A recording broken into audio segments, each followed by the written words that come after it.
बिल्कुल स्टार्टिंग से है, यूनिट नंबर 3 इलेक्ट्रोकेमिस्ट्री। ठीक है, नोट कर लेना। इलेक्ट्रोकेमिस्ट्री की डेफिनेशन क्या होगी? सबसे पहले ये है branch of chemistry that deals with the study of relation between the chemical and electrical energy and factor affecting them. ये ब्रांच है किसकी? केमिस्ट्री की। ब्रांच ऑफ केमिस्ट्री जो क्या डील करती है? डील्स विद स्टडी ऑफ, किसकी study? Study of relation between electrical and chemical energy. Electrical and chemical जो एनर्जी को जो स्टडी करेगी उसको क्या बोलेंगे? इलेक्ट्रोकेमिस्ट्री। नेक्स्ट आता है उसके बाद electrolyte. What are the electrolyte? Electrolyte are the solid substance. Electrolyte क्या होते हैं भाई? ये सॉलिड सब्सटेंस होते हैं, जैसे ही ये वाटर के अंदर डिसॉल्व किए जाएंगे, when these are dissolved into the water and current will be passed through them, it will dissociate into the two parts, one is positive, other is negative। इस process को क्या बोलते हैं? इलेक्ट्रोलिसिस बोलते हैं। That process is called electrolysis। The process of splitting an electrolyte, ठीक है, on passing through the electricity। ये प्रोसेस है, किस चीज का प्रोसेस है? प्रोसेस ऑफ स्प्लिटिंग, टूटना। Splitting an electrolyte into cation and anionic part. Anionic part on passing electricity, on passing electricity.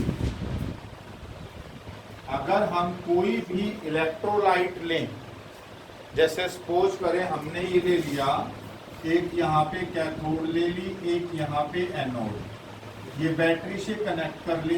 ये बड़ा छोटा मोस्टली 3 सेल की बैटरी लेते हैं हम, ठीक है। उसके बाद जो बड़ी वाला होता है ये पॉजिटिव टर्मिनल और ये हो जाएगा नेगेटिव।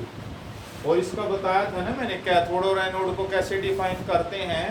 जो कैटायंस हैं, these always move towards the cathode and anions always move towards anode। Cation पे प्लस होगा, कैटायन के ऊपर प्लस चार्ज होगा ना, ये प्लस होगा तो कैथोड पे कैसा हो जाएगा? माइनस। और एनायन पे माइनस होता है तो एनोड पे क्या हो जाएगा? प्लस। तो ये वाली एनोड है और ये वाली क्या होगी? कैथोड है। अगर हमने यहाँ पे इलेक्ट्रोलाइट ले लिया, जैसे सपोज करो NaCl ले लिया, NaCl ले लिया हमने यहाँ पे, जैसे ही इसको करंट पास किया जाएगा इसमें से, तो NaCl will dissociate into the Na positive and Cl negative। Na जो Cl है वो दो में टूटेगा, Na positive and Cl negative। Na के ऊपर प्लस चार्ज है तो यहाँ पे जाएगा कैथोड के ऊपर, तो Na will deposit here and chlorine on the anode, यहाँ पे, ठीक है। ये इसका एक मैकेनिज्म है। मैकेनिज्म से पहले हम 2 तरह के इलेक्ट्रोलाइट बताएंगे। There are 2 types of electrolyte. 2 type कौन कौन से होते हैं? 2 टाइप्स के जो इलेक्ट्रोलाइट हैं, 2 टाइप्स के कौन कौन से हैं?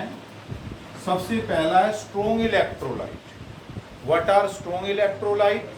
स्ट्रॉन्ग इलेक्ट्रोलाइट क्या होते हैं? विच गेट कंप्लीटली डिसोसिएटेड, जो कंप्लीटली डिसोसिएट हो जाते हैं।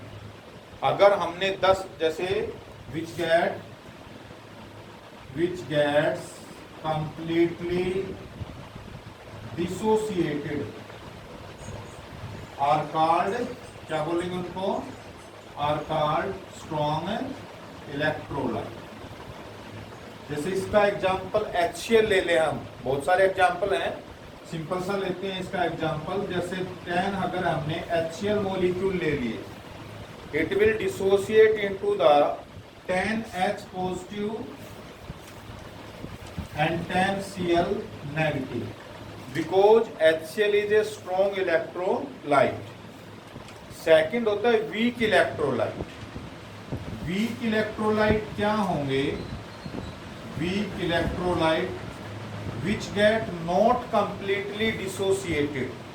ये कंप्लीटली डिसोसिएट नहीं होंगे कभी भी. ये not gets completely dissociated are called weak electrolyte. जैसे इसका एग्जाम्पल, कॉमन सा एग्जाम्पल है acetic acid CH3COOH.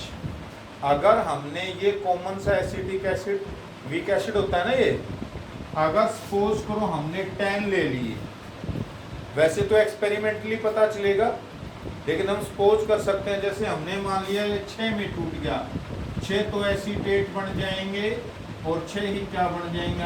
H positive. Completely नहीं होंगे कभी भी. 5 भी हो सकता है, 6 भी हो सकते हैं, क्योंकि ये जो प्रोसेस है it can be only calculated by experimentally. Theoretically हम नहीं बता सकते, ओनली एक आइडिया दे सकते हैं. समझ में आया भाई? अच्छा, उसकी applications, application of electrochemistry. Applications क्या क्या हैं इसकी? देखो एप्लीकेशन जो है, सबसे पहली एप्लीकेशन भाई, जो हमारा ब्रेन है, ब्रेन के अंदर जो मैसेज ट्रांसफर होते हैं, कौन सा केमिकल होता है? न्यूरोट्रांसमीटर. जो ब्रेन तक मैसेज आते हैं ना, जो सिग्नल जो ट्रांसफर करता है बॉडी ब्रेन तक है, तो वो भी क्या होता है? कि इलेक्ट्रोलाइट होते हैं. समझ में आया भाई? In transfer of signals to the brain, ये transfer of signal to brain. Number 2, जितनी भी बैटरी हैं और सेल्स हैं, सेल्स और बैटरी, सेल और बैटरी में क्या डिफरेंस होता है? अगर एक ले लिया हमने तो ये सेल है. When 2 or more cells are connected in series, then they called battery. समझ में आया भाई? जब 2 और मोर सेल्स को, 2 की भी हो सकती है, 3 की भी हो सकती है, 4 की, इनको सीरीज में कनेक्ट कर देंगे तो ये क्या बन जाएगी? बैटरी बन जाएगी. ये पॉजिटिव टर्मिनल, ये नेगेटिव टर्मिनल होता है. और तीसरा इसका ये है, मेटल एक्सट्रैक्शन में भी एप्लीकेशंस हैं. जो मेटल एक्सट्रैक्ट करते हैं ना, प्यूरिफिकेशन का एक मेथड है मेटल एक्सट्रैक्शन का, इलेक्ट्रोलिसिस, मेटल्स एक्सट्रैक्शन का. जैसे हमने यहाँ पे इम्प्योर मेटल ले ली, इम्प्योर मेटल ले ली ना, यहाँ पे इम्प्योर मेटल, तो प्योर मेटल तो यहाँ पे कलेक्ट हो जाएगी, और जो जैसे जो इम्प्योर मेटल होती है ना, उसको प्यूरिफाई करना है हमें. इम्प्योर मेटल की क्या बनाई जाएगी? एनोड बना दी जाएगी, और उसमें करंट पास किया जाएगा. जैसे ही करंट पास करोगे तो मेटल के जो आयन हैं वो यहाँ से निकल के कहाँ डिपॉजिट हो जाएंगे? कैथोड के ऊपर चले जाएंगे, क्योंकि मेटल के ऊपर प्लस चार्ज होता है, and this will be attracted towards the cathode. और यहाँ पे जो impurity will be left behind, and these impurity called anode mud. क्या भाई क्लियर है? जो इम्प्यूरिटी जो होंगी, हमने इम्प्योर मेटल की क्या बना दी? रोड बना दी. उस रोड का कौन क्या नाम रखा? एनोड. एनोड बना दी उसकी. एनोड बनाने के बाद जैसे ही करंट पास करोगे तो मेटल्स यहां से निकल के कहां डिपॉजिट होते चली जाएगी? कैथोड के ऊपर. और जो यहाँ पे impurity will be left behind, and this is called anode mud. Next आता है हमारा इलेक्ट्रोलाइट से रिलेटेड एक 2 लॉ हैं, Faraday first law and second law. Faraday first law क्या था? पहले इसका मैकेनिज्म सुनो भाई. मैकेनिज्म क्या है? Mechanism of electrolysis. Mechanism of electrolysis. सबसे पहला, जैसे NaCl है, NaCl है, NaCl दो में टूटना है ना, Na पॉजिटिव में टूटना है और Cl नेगेटिव में टूटना है ना। तो इसका जो मैकेनिज्म है, what you mean by the mechanism, mechanism क्या होता है, various steps involve in a reaction to change a reactant into the product, that is called a mechanism of a reaction बोलते हैं, जो वेरियस स्टेप्स है। जैसे घर से तुम यहाँ तक आते हो या कहीं भी जाते हो तो मैकेनिज्म टू रीच देयर। तो इसके दो स्टेप्स हैं। सबसे पहला स्टेप्स में क्या होगा, NaCl will dissociate into the two part, इसको स्टेप नंबर 1 बताएंगे। Na पॉजिटिव में टूट जाएगा और Cl किस में टूट जाएगा, नेगेटिव के अंदर। और जो स्टेप नंबर 2 होगा इसका, स्टेप 2, जो Cl है वो इलेक्ट्रॉन गेन करेगा और गेन करने के बाद Cl बन जाएगा और दो Cl कंबाइन होके, या इसके आगे 2 लगा दो, इसके आगे भी 2 लगा सकते हैं, एक ही बार में कर लो। तो यहाँ पे क्या बन जाएगा, Cl2 बन जाएगा, क्लोरीन गैस। उसके बाद आएगा Faraday first law. Faraday first law भाई वेरी वेरी इंपॉर्टेंट है, वेरी वेरी इंपॉर्टेंट है। दोनों लॉ में से एक लॉ हर किसी के एग्जाम में मिलेगा। फैराडे फर्स्ट लॉ क्या डिफाइन करता है, अगर हमने कोई इलेक्ट्रोलाइट ले लिया, ये कैथोड एनोड ले ली, यहाँ पे नेगेटिव पॉजिटिव ले लिया, यहाँ पे बड़ा छोटा ये ले लिया, और यहाँ पे क्या हुआ, कोई भी इलेक्ट्रोलाइट ले लो, सपोज करो NaCl ही ले लिया हमने, ये पॉजिटिव ये नेगेटिव। जो Na यहाँ पे डिपॉजिट होगा, according to Faraday first law, according to Faraday first law, जो फैराडे फर्स्ट लॉ है इसके अकॉर्डिंग क्या डिफाइन करता है, फैराडे फर्स्ट लॉ क्या, amount of substance deposit, amount of substance deposited directly will directly proportional to the, क्या किसके directly, deposit will directly proportional to the amount of electricity, या हम इसको ऐसे भी डिफाइन कर सकते हैं, W directly proportional to the Q। W क्या है, W is amount of substance deposited, जो अमाउंट जो इसका डिपॉजिट हुआ है, यहाँ पे जो डिपॉजिट होगा ये वाला, और इसको जब हटाएंगे तो W will be equal to Z into में Q। Z क्या है, electrochemical equivalent, Z is electrochemical equivalent या कांस्टेंट भी बोल देते हैं।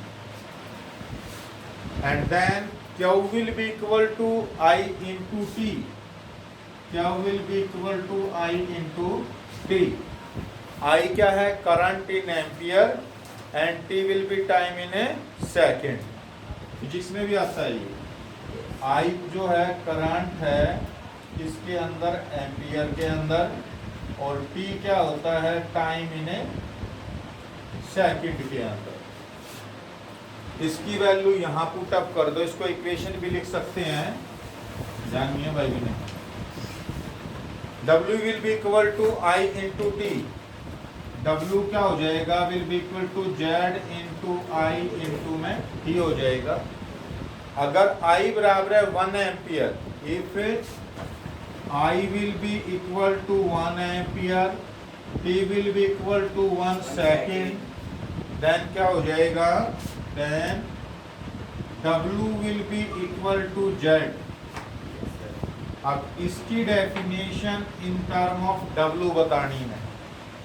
Z की definition in term of W define कैसे करेंगे? Electrochemical equivalent is defined as क्या?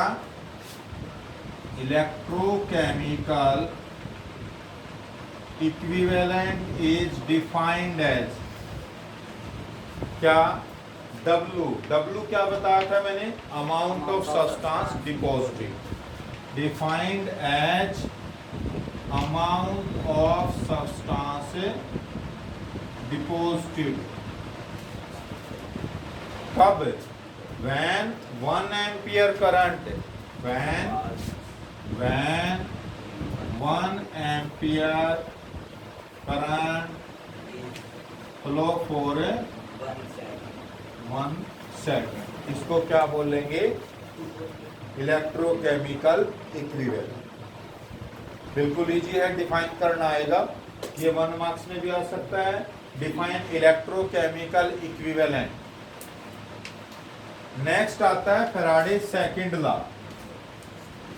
फैराडे सेकंड लॉ क्या है? सेम ही है, थोड़ा सा मिलता जुलता ही है। देखो हम इसमें ये बताएंगे Faraday second law. Faraday second law, Faraday second law क्या एक्सप्लेन करता है? अगर हमने 2 और मोर इलेक्ट्रोलाइट ले लिए, यहाँ पे अलग अलग इलेक्ट्रोलाइट ले लिए, यहाँ पे ये ले लिए, ये पॉजिटिव टर्मिनल, ये नेगेटिव, ये पॉजिटिव, ये नेगेटिव, और इनमें से सेम करंट पास किया, सेम करंट पास कर दिया भाई, यहाँ से ये पॉजिटिव नेगेटिव पॉजिटिव नेगेटिव, और ये आपस में जुड़ जाएंगे। बैटरी सेम है दोनों के अंदर से, but electrolyte are different. Suppose करो यहाँ पे ले लिया हमने AgNO3, यहाँ पे ले लिया CuSO4, ये ले लिया, तो यहाँ पे जो डिपोजिशन देखा जाएगा वो किसका होगा? सिल्वर का। और यहाँ पे डिपोजिशन किसका होगा? कॉपर का होगा। Cu है ना, CuSO4, तो मेटल डिपोजिट होनी है वहाँ पे। तो यहाँ पे फैराडे सेकंड लॉ क्या क्या एक्सप्लेन करेगा? when same current is passed through 2 or more electrolyte, then amount of substance deposited will be directly proportional to their equivalent weight. Deposited will directly proportional to their equivalent weight. जैसे यहाँ पे देखेंगे तो silver deposit हुआ ना, यहाँ पे क्या लिख दे अगर हमें? Amount of silver deposited bye amount of copper deposited, directly proportional किसका? इक्विवेलेंट मास ऑफ किसका? Silver by equivalent mass of Cu। ये होगा फैराडे सेकंड।